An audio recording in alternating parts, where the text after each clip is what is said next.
देखो यहाँ सबसे पहले तो ये ग्राफिकल मेथड से एक क्वेश्चन बोर्ड एग्जाम में हर बार रहता है, ठीक है। ग्राफिकल मेथड से कैसे बनाओगे सब बताऊंगा आज, एक एक तरीका बताऊंगा, ओके। एक सवाल अच्छे से समझ गया अगर तो एग्जाम में क्वेश्चन नहीं छूटेगा, बहुत इजी होता है। ग्राफिकल मेथड से एक क्वेश्चन आता है, लीनियर इक्वेशन को सॉल्व करना, एक कंस्ट्रक्शन आता है, सब बता देंगे, डोंट वरी।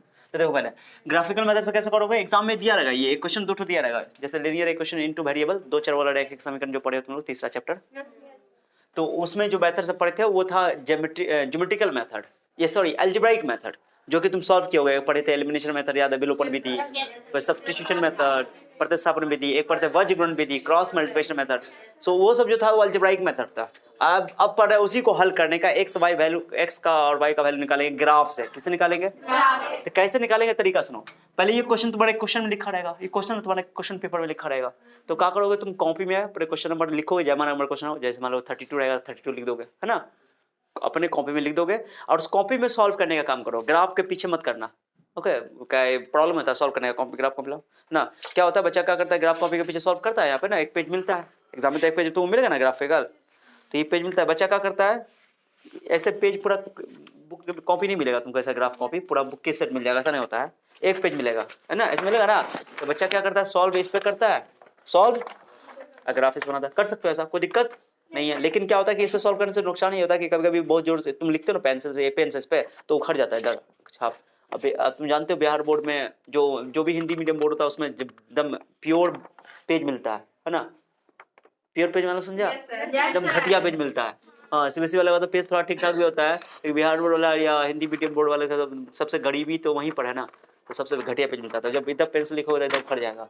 इससे अच्छा है कि कॉपी पे सॉल्व करने का काम कर लो, तो क्वेश्चन लिख कर ग्राफ बना दो, ठीक है। ग्राफ कॉपी तुमको रहेगा जहाँ रहेगा कोई दिक्कत, खाली क्वेश्चन नंबर ग्राफ पे भी लिख दोगे और क्वेश्चन नंबर वहाँ भी लिख दोगे, कोई फर्क नहीं पड़ेगा। अदरवाइज तुम चाहोगे कि सर इधर हम सॉल्व कर देते ग्राफ के, तो कोई फर्क नहीं पड़ता, तब भी सही होगा, ठीक है, लेकिन साफ साफ पता चलना चाहिए। अभी रहने दो इसको, ओके। देखो तो कैसे सॉल्व करेंगे, ये दो एक क्वेश्चन दिया रहेगा, ओके। पहली बात तो ये याद है ना कि एक चर वाले रैखिक समीकरण, मैंने अगर एक समीकरण है, दो चर वाले एक समीकरण है, यहाँ पर क्या समीकरण दिया हुआ है, दो एक क्वेश्चन दिया हुआ है। अगर एक क्वेश्चन दिया हुआ था, एक क्वेश्चन का ग्राफ एक लाइन बनेगा, फिर दूसरे का भी एक लाइन बनेगा।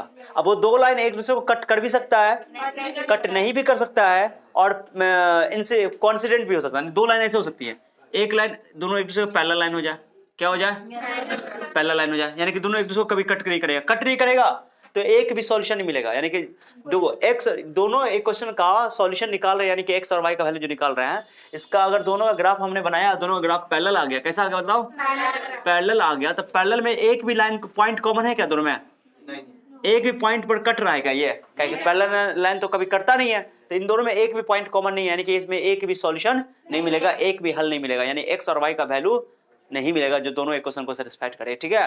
पहला केस तो इसका तुम कंडीशन तुम लोग पढ़े होगे शायद, a1/a2 is equal to b1/b2 is not equal to, पढ़े थे ना, ये पैरेलल लाइंस है, समांतर रेखाएं, ओके, समांतर रेखाएं, तो इनमें क्या होता है, कहते हैं नो सॉल्यूशन, एक भी पॉइंट कॉमन नहीं है, ओके, नो सॉल्यूशन। ये छोटी सी जानकारी ले लो पहले, अच्छा रहेगा, ओके। समांतर रेखाएं, जब भी ग्राफ समांतर रेखा होगा, ओके, तो समझ आना कि उसमें कोई हल नहीं है, इसमें नो सॉल्यूशन, नो सॉल्यूशन, ये याद रखना, कोई हल नहीं, क्योंकि कोई भी पॉइंट इसमें कोई भी पॉइंट कॉमन नहीं है, तो नो सॉल्यूशन, कोई हल नहीं, ओके, याद रखना। ये पहला पॉइंट, पहला ना बोलूं मैं, इसको बोल दूं, अच्छा रहने दो, पहला ही पॉइंट।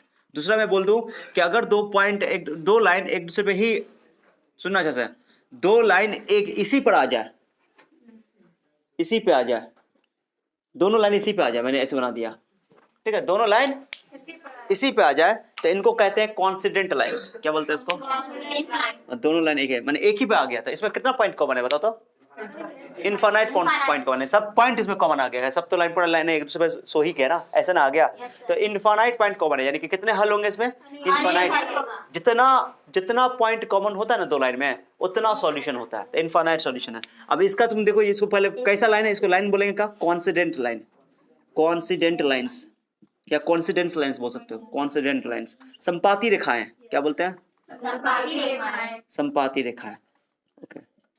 अब इनका जो है क्या होता है, इनफाइनाइट सॉल्यूशन होता है, कैसा सॉल्यूशन होता है, इनफाइनाइट सॉल्यूशन होता है, अनंत हल, हिंदी में बोलते हैं इसको अनंत हल या अनेक हल, जो भी बोलते हो, या इसको बोलते हैं इनफाइनाइट नंबर ऑफ सॉल्यूशन, जो भी बोलो। ओके, इनफाइनाइटली मेनी सॉल्यूशन किताब में लिखा हुआ होगा, जो भी है। समझ आ गया? तीसरा सिचुएशन ये हो सकता है, तीसरा सिचुएशन पे ही क्वेश्चन ज्यादातर पूछा जाता है सबसे ज्यादा, कि दो लाइन एक दूसरे को कर ले, कट कर ले लो, कट करके कितना पॉइंट पे कट कर रहा है बता तो? एक पॉइंट कॉमन है, एक पॉइंट कॉमन है, यानी कि एक सॉल्यूशन होगा। और एक पॉइंट में कितना कोऑर्डिनेट होता है? दो कोऑर्डिनेट, एक्स कोऑर्डिनेट भी होगा और एक्स का एक वैल्यू और वाई का एक वैल्यू मिल करके एक पॉइंट बनता है, ठीक है ना? तो जब एक पॉइंट कॉमन है, यानी कि एक्स का भी वैल्यू निकल रहा होगा और इसमें एक्स भी नहीं पता चल रहा है, वाई भी पता नहीं, एक्स भी नहीं निकल रहा है, वाई भी नहीं पता चल रहा है, इसमें भी एक्स भी नहीं पता चल रहा है और समझा को, मतलब कि इसमें पता चल जाएगा तुमको इसको। तो इस तरह के जितना भी हम तुम लोग मेथड पढ़े थे, अलजेब्राइक मेथड, जो elimination method, substitution method, cross multiplication method, ये सभी मेथड जो थी अलजेब्राइक मेथड थी। सब में जनरली तुम जो सॉल्व किए थे उसमें एक्स और वाई का वैल्यू आया था, तो सब ये वाला केस था। तो इसको कहते हैं यूनिक सॉल्यूशन। कितना सॉल्यूशन है? वन सॉल्यूशन, एक हल है ना, एक पॉइंट पे कट गया ना, तो इसको यूनिक सॉल्यूशन कहते हैं। ओके, पहले है कैसा line? Intersecting lines, intersecting line यानी प्रतिच्छेद रेखाएं, इंटरसेक्टिंग लाइंस माने ये दोनों लाइन एक दूसरे को एक पॉइंट पे कट कर रही हैं। हिंदी में क्या बोलते हैं इसको? प्रतिच्छेदी रेखाएं। फिर इस चैप्टर का वन शॉट पढ़ाऊंगा ना, ओके, तो उसमें रिवीजन करवा दूंगा पूरा इस चैप्टर का। ओके, होने वाला है वन शॉट, चिंता नहीं करो। तो पहले ग्राफ सीख लो एग्जाम के लिए अभी। ओके, तो ये हो गया। और उसके बाद क्या करते हैं हम लोग? प्रतिच्छेद रेखा हो गया, इसका नाम क्या होगा बता? कितना हल होगा इसको? Unique solution. यूनिक दिख रहा है बाबू? Unique solution. Hindi unique solution मतलब क्या होता है? One solution.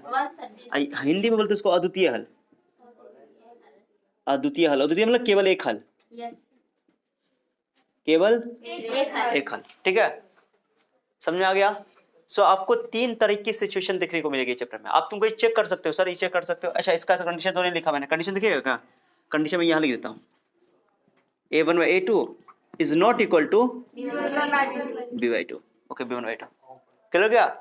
और इसमें क्या तीनों देखना पड़ेगा, इसमें तीनों देखना पड़ेगा। इसमें भी नहीं लिखा मैंने, इसमें भी लिख देता हूँ a1/a2, तीनों का रेशियो क्या होगा? इक्वल, तीनों का रेशियो इक्वल होता है। ये सब बेसिक मैंने ऑलरेडी पढ़ाया हुआ है, फिर रिवीजन करवाऊंगा उसमें, तो समझ में आ जाएगा। कोई दिक्कत किसी को? सो ये आपको अलग से थ्योरी लिखने की जरूरत है, अभी मत लिखना, फिर बाद में रिवीजन होगा, मैंने करवा दिया। अब देखो चेक करो, ये a1 हो गया, ये a2 हो गया, तो 1/2, 3 में 3 से भाग करो तो -3 होगा, और ये 1/2 हुआ। x नहीं लिया जाता, भाग करते हैं, ये a1 है, ये a2, यानी x वाले को x वाले से डिवाइड कर दो क्या? तो x वाले को x वाले से डिवाइड करने का मतलब हुआ कि x के जो कोफिशिएंट है ना, गुणांक है ना, जो x के साथ लिखे हुए हैं उनको भाग करना है। तो x के साथ यहाँ 1 है, यहाँ x के साथ 2 है, तो 1/2। यहाँ y के साथ 3 है, यहाँ y के साथ -3 है, तो ये 1/2 आया, ये -1 आया। कभी आपस में बराबर हो सकता है क्या? जब दो ही बराबर नहीं हुआ स्टार्टिंग वाला, तो ये कैसे लग जाएगा? बाकी जो अगर दो बराबर हो जाए तो या तो ये होगा या तो दो, स्टार्टिंग का दो बराबर है ना। ओके, तब तीसरा चेक करना पड़ता है उसमें, है ना, जब दो बराबर आ गया तो। समझ आ गया? जैसे मान लो क्वेश्चन पूछ देता है, ये तुमको चेक करोगे, ओके अरे इसका ग्राफ ये तो नॉट इक्वल टू है, यानी कि इसका एक सॉल्यूशन होगा। ओके, यानी इसका लाइन पे इंटरसेक्टिंग लाइन होगा, प्रतिच्छेदी रेखाएं होंगे, ठीक है ना? हाँ, जिनका सॉल्यूशन निकलता है तुमको पता है, उसको कंसिस्टेंट कहते हैं, संगत कहते हैं, पता ना? अरे जिसका हल निकलता है उसको बोलते हैं संगत, और जिनका हल नहीं निकलता उसको बोलते हैं, याद है ना? हाँ, या विरोधी बोल सकते हो, अविरोधी बोल सकते हो। ये तुम्हारा अविरोधी है, सब विरोधी है, या आश्रित बोलते हैं इसको, जैसे बोलो, टाइम नहीं। अंग्रेजी में खाली, हिंदी है कंसिस्टेंट और इनकंसिस्टेंट। हाँ, ये भी दो हल इसमें भी निकल रहा है, हल इसमें भी निकल रहा है, तो इसको भी कंसिस्टेंट बोलते हैं, इसको भी कंसिस्टेंट बोलते हैं, यानी कि इसमें इनफिनाइट सॉल्यूशन है। बट इसमें जाए उल्टा बोल दिया, इसको कंसिस्टेंट, इसको कंसिस्टेंट, इसको बोलेंगे इनकंसिस्टेंट, माने असंगत, ठीक है ना? और इन दोनों में हल निकल रहा है, इनमें हल निकल रहा है, बट इसमें यूनिक सॉल्यूशन है, वन सॉल्यूशन है, इसमें इनफिनाइट सॉल्यूशन, ठीक है? बस ये फर्क है, समझ आ गया? तो कंसिस्टेंट ये भी है, कंसिस्टेंट ये भी, सब डिवीजन में करवाऊंगा, डोंट वरी। तो ये हो गया, चेक करने का पता चल गया। अब ग्राफ कैसे बना, ये सब तुमको कुछ नहीं करना है, मैंने बेसिक समझाया आपको, ठीक है? अब देखो ये जो है मैं इसका ग्राफ कैसे बनाऊंगा, तो चेक कर लिया ये किसका यूनिक सॉल्यूशन है, तो जरूरी के इंटरसेक्टिंग लाइन होगा। चेक नहीं भी करेंगे तो काम बन जाएगा, ग्राफ से ही तुमको अपने आप दिखाई दे देगा, टेंशन नहीं लेना है। क्या करेंगे, कॉपी पे क्वेश्चन को पहले उतार लेंगे, क्वेश्चन उतार लिया, ये क्वेश्चन कॉपी पे उतार लेना, पेज पे जो भी है। अब उसके बाद क्या करना है कि समय इसको एक क्वेश्चन 1 मान लेना, बहुत इजी तरीका सिखाता हूं, देखो ध्यान से, देखो अब आ जाओ, एक क्वेश्चन 2 मान लेना, ठीक है? एक क्वेश्चन 1 का काम करना, एक क्वेश्चन 1 उतारो, क्या बताओ, x + 3y, एक क्वेश्चन 1 मैंने उतार दिया। अब चुपचाप इसमें x की दो वैल्यू अपनी तरफ से सिलेक्ट करो, अपनी तरफ से सिलेक्ट करना जो भी तुम्हारा मन हो, 0 1 एक वैल्यू पहले सेलेक्ट करो, फिर y का वैल्यू उसमें पुट करो x का वैल्यू, तो y का वैल्यू निकल जाएगा। फिर एक और वैल्यू पुट करो, फिर ओके। तो क्या करने का रहता है, सबसे आसान होता है जीरो रखना। क्या रखना? जीरो। सबसे पहले काम करना है जीरो रख करके देख लेना। ओके, x की वैल्यू जीरो रखोगे, y की वैल्यू देखो, x की वैल्यू जीरो रखोगे तो y की वैल्यू 2 आ जाएगी। देखो ना, x की वैल्यू जीरो और y की 3 दूना 3 ना 6, y की वैल्यू 2 आ जाएगी। एक बार x की वैल्यू जीरो रख लो तो y की वैल्यू निकल जाएगी। अब एक बार y की वैल्यू जीरो रख लो, ये सबसे इजीएस्ट मेथड है। ओके, लेकिन कभी कभी क्या होती है कि x की वैल्यू जीरो रखने से कभी कभी वैल्यू जो y की वैल्यू डिवाइड में आ जाती है, या बहुत बड़ी वैल्यू आ जाती है जो ग्राफ पे भी अटता नहीं है, तो उस केस में फिर अलग मेथड करते हैं। लेकिन अक्सर जो पहला मेथड बता रहा हूं ये हर जगह लागू हो जाए। क्या समझे आपको? तो ये पहला तरीका सुनो, x की वैल्यू जीरो रखो हमेशा, ये अच्छा सबसे आसान तरीका। तो ये जीरो, जो क्वेश्चन मैं ये करवा रहा हूं ना, ये तुम्हारे एनसीईआरटी का ही क्वेश्चन है, लेकिन न जाने कितनी बार पूछा गया है बोर्ड एग्जाम में। ठीक है, डिट्टो से क्वेश्चन। तो 3y = 6, तो y का वैल्यू कितना हो गया खुद से बताओ? 3 बटा में छोटा 3 2 आ गया। किसी दिक्कत? अब x की वैल्यू जीरो रख दी तो y की वैल्यू आ गई। अब क्या करो, y की वैल्यू जीरो रख दो, x की वैल्यू आ गई जीरो रखो, यहाँ पे रखो 3 × 0 = 6, यानी x की वैल्यू आ गई 6। कोई दिक्कत किसी को? ये एक क्वेश्चन 1 हो गया। अब एक क्या लिखोगे, एक क्वेश्चन 1 का वैल्यू चार्ट बना दोगे। क्या बना दोगे? हाँ, केवल 2 ही वैल्यू निकालना है, ज्यादा वैल्यू। एक लाइन बनाने के लिए बताओ, मैं तुमसे पूछूं कि 2 पॉइंट से कितना लाइन गुजरेगा? एक ही लाइन गुजरेगा। हमको तो एक ही लाइन बनाना है, एक क्वेश्चन का एक ही लाइन बनाना है। एक पॉइंट से कितना लाइन गुजरेगा? बहुतों लाइन गुजार सकते हो, बहुतों लाइन गुजार सकते हो। इसलिए एक पॉइंट से लाइन खींचना पॉसिबल नहीं है। लेकिन बहुत ना लाइन होगा, हमको तो एक क्वेश्चन का कितना लाइन चाहिए? एक ही लाइन चाहिए। तो एक लाइन खींचना, कौन सा लाइन हो रहा है उसकी बात, तो कम से कम उसके लिए कितने पॉइंट की जरूरत पड़ती है होगा? तो कम से कम 2 पॉइंट चाहिए। तो लाइन के आपको कोई टीचर को पढ़ाते हैं तो 3 वैल्यू पुट कर देते हैं। बुक में चेक कैसे 3 वैल्यू पुट करके रखे हो तो कोई फर्क नहीं पड़ता है। कितना वैल्यू कम से कम चाहिए? 2 वैल्यू। लॉजिक समझ आ रहा है? चलो ठीक है, लॉजिक। तो देखो ये मैं इसको बोलता हूँ वैल्यू चार्ट। इस यहाँ पे x का घर है, ये y का घर है। x की वैल्यू कितना रखे थे स्टार्टिंग में देखो, तो y की वैल्यू कितनी आई थी? यहाँ रख दो, कोई दिक्कत है किसी को? अब y की वैल्यू जीरो रखे हो तो y का घर कहाँ है? y का घर कहाँ है? यहाँ। तो x की वैल्यू कितनी हो जाएगी? कोई दिक्कत? ये वैल्यू चार्ट कराता है मान सारणी, इसी को ग्राफ पे दिखाना। सोचो, डोंट वरी। पहला समीकरण का काम हो गया। चलो दूसरा समीकरण का। ग्राफ कॉपी जो मिलता है ना, इतना बड़ा वाला ग्राफ कॉपी नहीं मिलता है हिंदी मीडियम बोर्ड में, यानी कि बिहार बोर्ड में। ठीक है, इतना बड़ा छोटा वाला मिलेगा। तो सॉल्यूशन कभी कभी तुम सॉल्यूशन करने जाओगे ना तो तुम्हारा पेज छोटा पड़ जाएगा, समझ रहे हो? इसलिए अच्छा है कि समझदारी दिखा कर कॉपी में हल करो। ठीक है, हाँ समझा? तो वो वाला नहीं मिलता बिल्कुल उतना अच्छी क्वालिटी का, माने जो बाजार में सबसे खराब क्वालिटी होगा, सबसे खराब क्वालिटी वो मिलता है। लेकिन अब कहीं ठीक ठाक हो गया है, सुनने में आया कि अब थोड़ा ठीक ठाक देने लगा। घर से नहीं बाबू, वो ऑलरेडी कॉपी में रहता है चिपका हुआ। घर उठ से कुछ ना ले जाओगे, समझा बात को? वहां पे तुम्हारे ससुर जी नहीं बैठे हुए हैं, धोखा से भी नहीं ले जाना। घर से एक्स्ट्रा चीज भी नहीं लाओगे, खाली अपने शरीर के अलावा, समझा? और पेन के अलावा, पेन जो चीज है, एडमिट कार्ड ले लेना, बाकी कुछ ना ले जाओगे। यहाँ तक कि तुम्हारा घर में जो तुम्हारा मोजा जो महकता है, हाँ, जो जिसको मुर्दा को सुंघा कर जिंदा हो जाएगा, वो भी अंदर ले जाने देगा तुमको, समझ रहे हो? समझा? हाँ, है ना? अब वॉच सब कुछ अलाउड, कुछ नहीं अलाउड है, एग्जाम में स्ट्रिक्ट होता है। अब क्या करते हैं बताओ? एक क्वेश्चन 2 इस्तेमाल करें। क्या इस्तेमाल करें? एक क्वेश्चन 2 इस्तेमाल करते हैं। क्वेश्चन 2 क्या है? यही है। फिर इसमें भी यही फंडा लगाओ। एक बार x का वैल्यू 0, तो पहले x का वैल्यू 0 रखो। 2 × 0 - 3y, ये तो 0 हो जाएगा। -3 को काट दो, 3 × 12, -4 लिख दें, माइनस तो है ना, तो 3 × 12, कोई दिक्कत? और अब क्या रखोगे? y का वैल्यू क्या रखोगे? y का वैल्यू 0, यहाँ 2x 3 × 0, ये तो 0 हो जाएगा। 6 दूना x का वैल्यू। फिर क्या बनाएंगे? क्वेश्चन 2 का क्या बनाएंगे? Value chart. क्या बना देंगे? Value chart. ये खाने वाला चार्ट नहीं है, ये कौन चार्ट है? हाँ, मान सारणी बोलते हैं हिंदी में। x की वैल्यू 0 लिए तो y की वैल्यू कितनी आ गई? x की वैल्यू, y की वैल्यू 0 लिए, हो गया। इसको मिटा सकता हूँ क्या? जिनको उतारना है साइड से उतार लो, गली में पहले इसको उतार लो, तब ग्राफ पे आ रहा, फिर तब ग्राफ खींच के दिखाता हूँ। ओके, देखो ये लिख लेना साइड से। ये जिसमें कोई हल नहीं उसको इनकंसिस्टेंट कहते हैं, असंगत।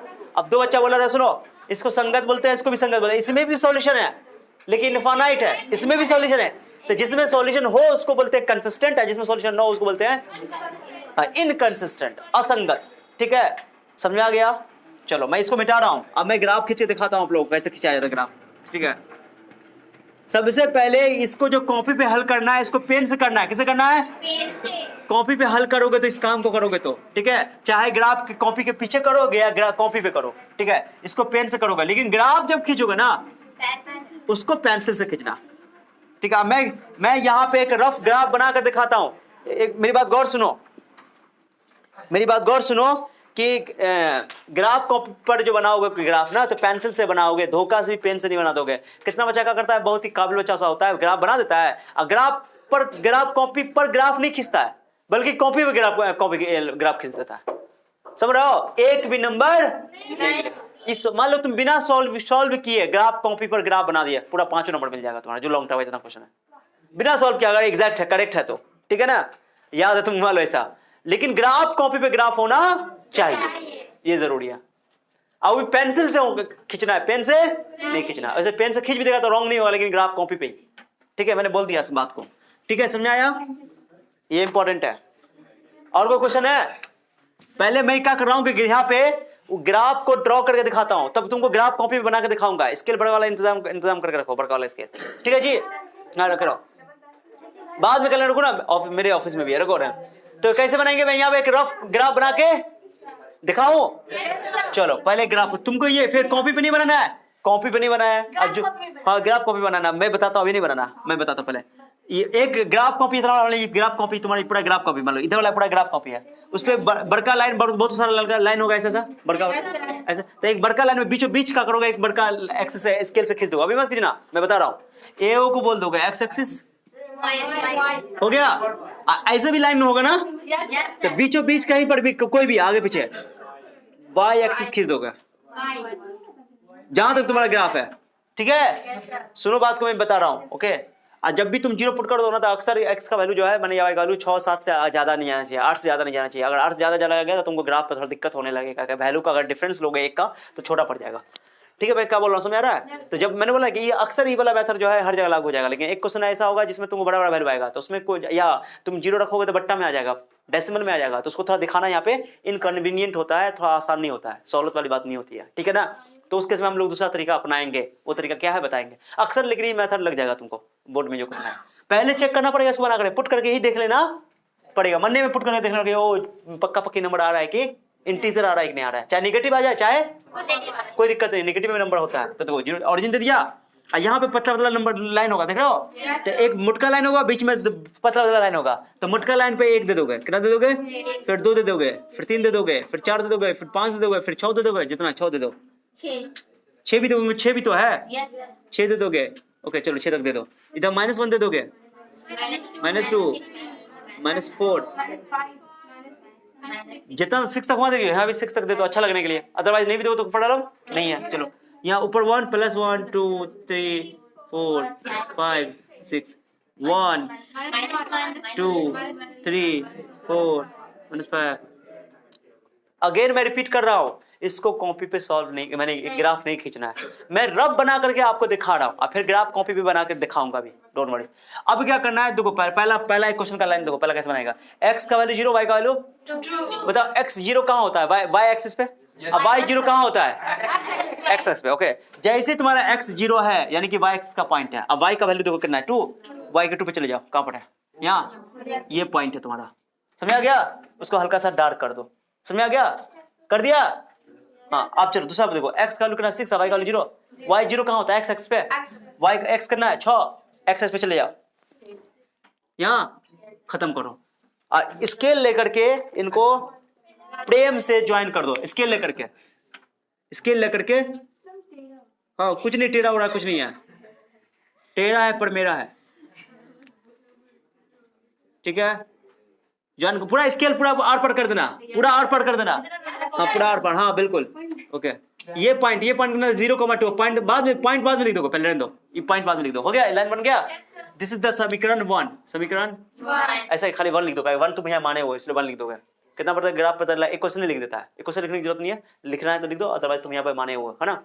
चलो दूसरा देखो, दूसरा के लिए देखो, दूसरा वैल्यू चार्ट देखो, x का वैल्यू 0, y का वैल्यू -4, x कहाँ जीरो था, y एक्सिस पे, अब y नेगेटिव है, y नेगेटिव ऊपर के नीचे, कहाँ लोगे, यहाँ, चलो उसके बाद x 6 y 0 कहाँ होता है, x पे 6, दो ये कॉमन पॉइंट था दोनों में, कॉमन पॉइंट है, यही आंसर होगा, कॉमन पॉइंट जो होता है वही आंसर हो जाता है, तो 6 0, चलो वहां का भाई एक और पॉइंट यहाँ ना उसी पे, अब इसको क्या करो उससे, हो गया, ये ना दोनों कटा, अब बताओ पहले पॉइंट सब दिखा दो, यहाँ पॉइंट का नाम दे दो 0,2, x का वैल्यू 0, y का वैल्यू 2, और यहाँ पे पॉइंट बताओ 0,-4 x, ओके, y x पे x कोऑर्डिनेट 0 होता है, और यहाँ पे 6,0 कई बार लिखोगे, दो बार दोनों लाइन का, है ना, यही कॉमन पॉइंट है, एक क्वेश्चन वाला 2 दे दो उसको, एक क्वेश्चन 2 दे दो, और यही कॉमन पॉइंट है, और लास्ट में लिखो ग्राफ कॉपी पे ही लिखो, या जहाँ पे तुम हल किया वहीं पे लिखो, दो जगह, या तो ग्राफ कॉपी पे लिखो, यहाँ पे हल करोगे ना, लिख दोगे ग्राफ से या फ्रॉम ग्राफ, बताओ कहाँ कटा पॉइंट, या ना x की वैल्यू 6, y की value, this is your answer. अब चेक करो इसको, तुम हल करके भी देखोगे ना, आंसर इतने आएगा, x वैल्यू 6 रखो से 6, y वैल्यू 0, 6 2 12 0 12, हो गया करेक्ट, समझा बात को, हल करके भी इतना आएगा, बहुत आसान है ना। अब ग्राफ कॉपी बना के दिखाता हूँ, इसकी बड़का स्केल किसी पास है, दो ना बड़का स्केल है, हाँ दो ना, कोई बहुतों का स्केल है, सबसे ये थोड़ा टेढ़ा लग रहा है, दे दो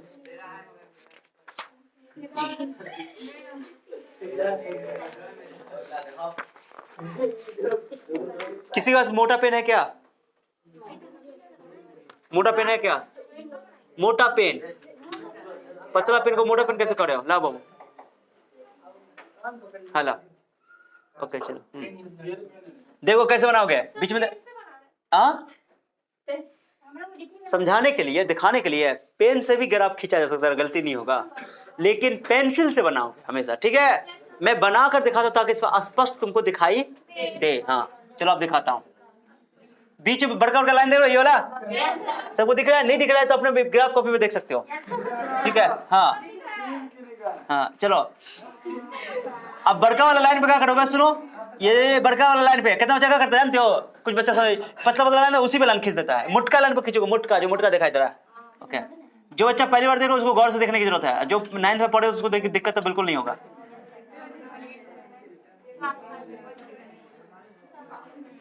हो गया जी, हो गया जी, देखो गौर से पूरा मिला दो, मिला दिया, पेंसिल से हमको ना पेंसिल से मिलाना है, तो हम ना पेन से मिला रहे हैं, तुम लोग पेंसिल से, है ना, चलो ठीक है, अब बीचों पीछे एक और ले लो, चलो ठीक है, बीचों कहीं पर भी बीचों ले सकते हो, लेकिन बस खाली मोटका लाइन पे, कौन लाइन पे, हाँ मोटका लाइन पे,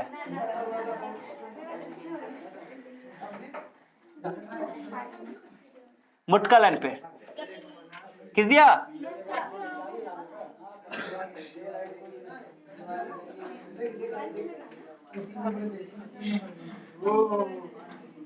हो गया जी, हो गया, इसका नाम x एक्सिस, इसका नाम y एक्सिस, हो गया, बीच में दे दोगे, बीच में क्या दे दोगे, ऑरिजिन, दिख रहा है सबको, दिख रहा है, अब देखो पहले सुनो, ये बड़का लाइन दिख रहा है, इसको हल्का कट करोगे, हल्का सा ऐसे करके, हल्का सा 1 दोगे, क्या दोगे, 1 2 3, देख रहे हो, 4 5 6 7 8 9 10, जहां तक देना दे दो, सुन रहे हो, नहीं हल्का कुंची होगा, हल्का नंबर लिखना, नंबर उसके नीचे लिख देना, हल्का फुल्का का होता है, आगे पीछे हो गया ना, ऐसा थोड़ी होना चाहिए, उस मोटका लाइन पे चढ़ना चाहिए, बस खत्म, चाहे ये वाला मोटका लाइन पे चढ़े, चाहे कल इधर उधर होगा, अच्छा से बनाओगे तो काहे होगा, प्रैक्टिस इसलिए ना करना है, परफेक्शन लाने के लिए तो प्रैक्टिस करना है, बताओ, हो गया, -1 -2 -3 -4 -5 -6 -7, मोटका पेन नहीं है, लेकिन ये पतल का पेन है, मोटका पेन चलता नहीं है, मोटका चलना चाहिए, पेन से मोटका होने से कोई मतलब नहीं है, जेल पेन ना है, ला दो, ये पकड़ो, लाओ पेन लाओ, वाला पेन लाओ, दो ना, बुबू को दो ना, बुबू को दो ना।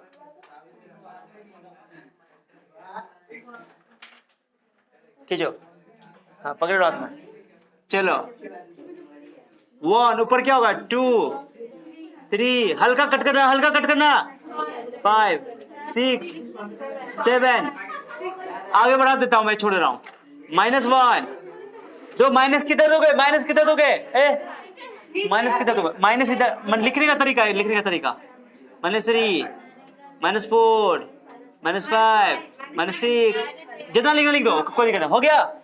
अब मैं ग्राफ बना के दिखाता हूं, सुनो सुनो, व्हाट हैपेंड,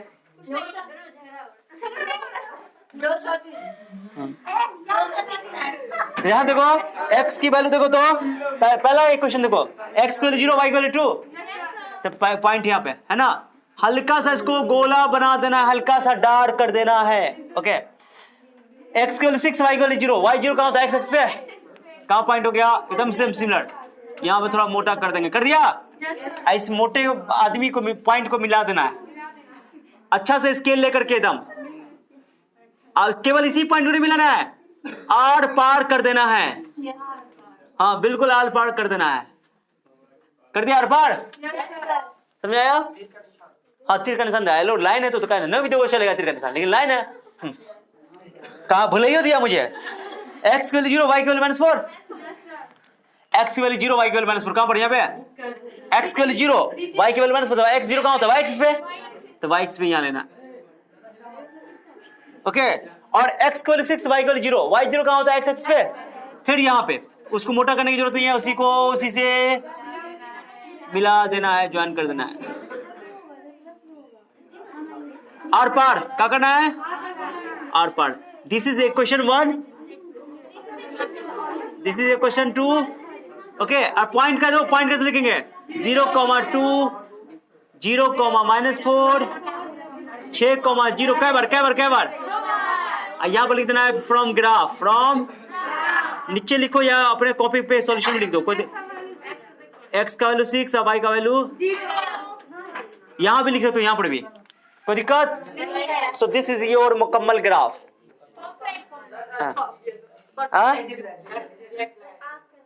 हो गया। ये सॉल्यूशन तुम यहाँ पर लिखो, यहाँ पर लिखो, कोई दिक्कत, खाली जगह पर लिख देना, आप जहाँ पे सॉल्व करोगे ना यहाँ पर भी लिख सकते हो, अच्छा लगता है, फ्रॉम ग्राफ, कोई दिक्कत, तुम चाहो तो इस ग्राफ के ऊपर जो लाइन है इसके ऊपर समीकरण क्वेश्चन 1 का एक क्वेश्चन भी लिख सकते हो, ये ग्राफ देख रहे हो, हाँ सुनो सुनो, ग्राफ देख रहे हो ना, ग्राफ देख रहे हो ना, इसमें तुम चाहो तो क्वेश्चन 1 का ये क्वेश्चन भी लिख सकते हो, क्या लिख सकते हो, x + 3y = 6, और ई वाला लिख सकते हो =12, बाप पे नहीं चलना बंद हो गया, टेढ़ा होता है थोड़ा सा गड़बड़ा जाता है, खत्म नहीं हुआ है, ऐसे चलेगा ना तब चलेगा, ठीक है, ऐसा हाँ, कोई दिक्कत किसी को, तो ये तो सबसे इजी था जिसमें x का वैल्यू 0 y का वैल्यू 0 पुट करके बन गया।